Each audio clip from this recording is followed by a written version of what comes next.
God does not call us to bland mediocrity. God does not call us to uniformity, either of style, taste, or views. God does not call us to agree at the lowest common denominator. God does not call us to be silent on the difficult and disturbing issues. God does not call us to refrain from telling the world we are his disciples. God calls us to be a fully alive, joyful Easter people.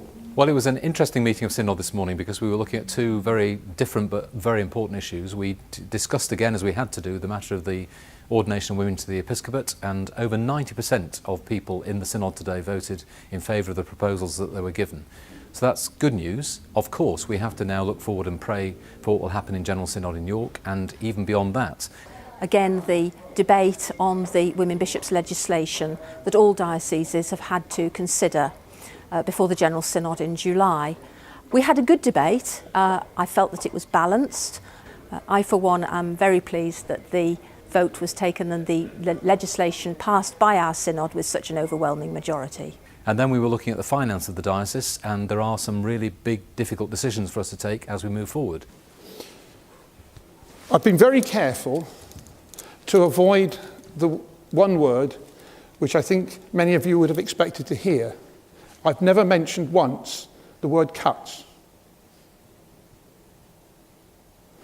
I've talked about a balanced budget, ensuring that we examine both sides of the equation and bring those two into balance. We have to decide what we want, what we're prepared to commit, and make those two match. We've got now Mike Todd, who's the new Vice Chairman of the Board of Finance. He gave a very important and significant speech setting out a new way to people of thinking about the finance and of inviting deaneries to be involved in setting the budget.